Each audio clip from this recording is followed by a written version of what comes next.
des solutions panacées qui véritablement, définitivement vont résoudre les préoccupations que les uns et les autres sont en train de constater avec nous et que nous-mêmes nous vivons, puisque étant véritablement des clients, des pensionnés au niveau de ces institutions, que ce soit des banques ou des institutions de microfinance. Mais nous allons y arriver, nous avons mis en place un dispositif qui nous permet véritablement d'avoir un niveau de contrôle, et c'est ça l'une des innovations véritablement de ces textes, c'est de renforcer le pouvoir de régulation de l'autorité. Aussi bien l'autorité nationale à travers le ministère des Finances et les services compétents, que l'autorité véritablement monétaire, la BCEAO, qui s'est dotée d'une commission bancaire. Et aujourd'hui, contrairement à ce que certains pourraient croire, les banques subissent une régulation, une surveillance, mais presque extrême. Et toutes les banques aujourd'hui de la place, non seulement de Dakar, mais les différentes places de la sous-région, à la limite, se plaignent véritablement de ce dispositif de surveillance. Au niveau du Sénégal, nous avons, avec le ministère des Finances, la DMC, qui est le bras séculier de la Direction générale des secteurs financiers et de la compétitivité. Nous avons la Direction des assurances pour ce qui concerne ces secteurs, la Direction de la réglementation des systèmes financiers décentralisés, qui est toujours logée à cette Direction générale pour les institutions de microfinance. Mais au-delà, pour ce qui concerne la qualité des services financiers, nous avons l'Observatoire de la qualité des services financiers, qui est né il n'y a pas très longtemps, qui fait son chemin, qui arrive tant bien que mal, même s'il n'a pas encore toutes les réponses aux différentes préoccupations qui sont soulevées, mais qui, je crois, sur un volume véritablement de plusieurs milliers de requêtes formulées par les usagers de ces institutions, est à un niveau de plus de 90% de satisfaction de traitement de ces préoccupations-là, à travers un dispositif de médiation qui est mis en place. Alors, pour ne pas être reproché, ne pas donner des réponses à certaines préoccupations, le temps n'est pas très long. Et si on veut faire des commentaires, on va certainement passer à côté de certaines questions qui sont certainement importantes. Nous les avons recensées pour l'essentiel. Je ne donnerai pas forcément le nom de député, mais pour l'essentiel, toutes les préoccupations autour desquelles se retrouvent les différents intervenants, nous allons essayer de les balayer. Chacun se retrouvera dans ces questions-là.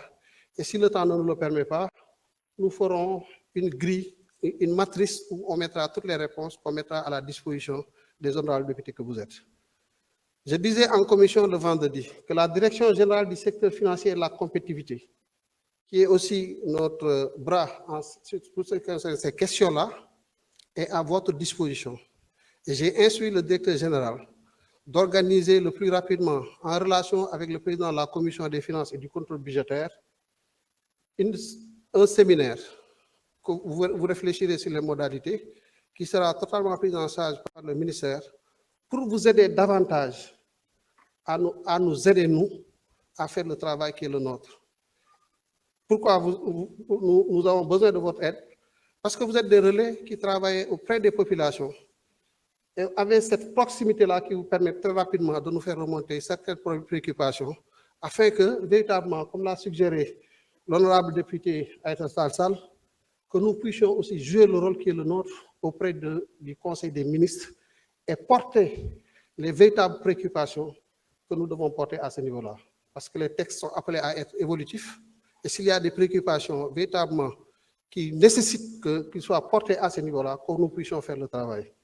Nous sommes là pour le travail, donc nous sommes ouverts à tout ce qui peut nous aider à aller de l'avant. Je vais commencer par une préoccupation posée par l'honorable député Ousmane Diop sur le taux effectif global. C'est vrai, le taux effectif global est composé de trois composantes qui déterminent véritablement la valeur réelle du coût du crédit. C'est le taux d'intérêt nominal, c'est les frais de dossier, c'est les coûts d'assurance, c'est les frais de notaire, c'est les frais d'acte, comme les gages. Et ce taux ne doit pas dépasser le taux d'usure, qui est de 15% pour le système bancaire classique, mais de 24% pour le secteur de la microfinance. Les banques sont obligées donc de communiquer ces taux à leurs clients.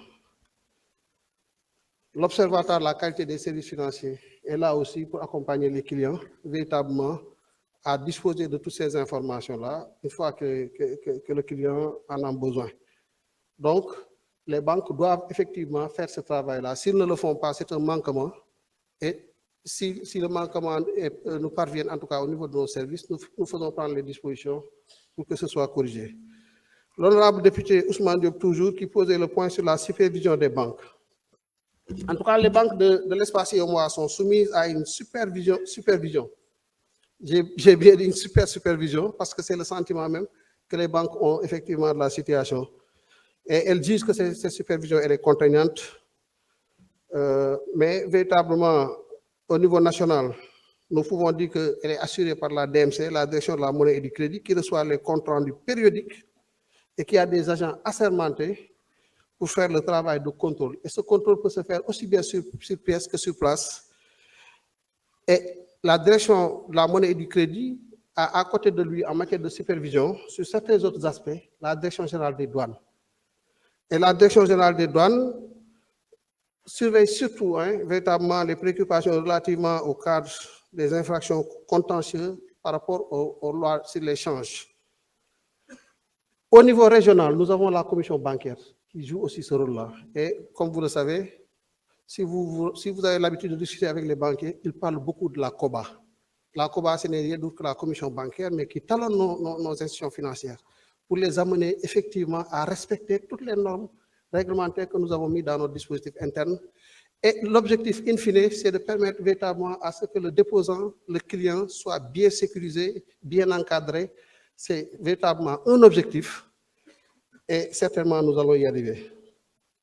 Par ailleurs, maintenant, s'il y a des clients qui estiment sur des aspects qu'ils ont besoin d'accompagnement, je l'ai dit tout à l'heure, l'Observatoire de la qualité des services financiers est là pour aussi accompagner.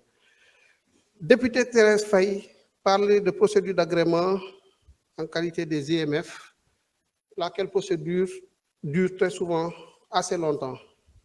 Je puis vous assurer que la durée de traitement d'une demande d'agrément est naturellement de 6 mois. 3 mois au niveau du ministère des Finances, 2 pour apprécier la consistance du dossier, sa conformité, effectivement, tout ce travail de paperasse qu'il faut véritablement assurer. Après la transmission à l'autorité de régulation du secteur, l'autorité monétaire, donc la BCAO, et qui a aussi 2 mois pour faire le travail d'agrément, de vérification, et pour retourner le dossier au ministère des Finances, qui a 1 mois pour préparer tous les actes véritablement qui doivent aboutir à cet agrément. Donc, la durée est de 6 mois. Si la durée dépasse cette durée-là, si la demande d'agrément dépasse la durée de 6 mois, c'est une autre préoccupation liée certainement à des problèmes de non-conformité que nous sommes obligés de prendre en charge.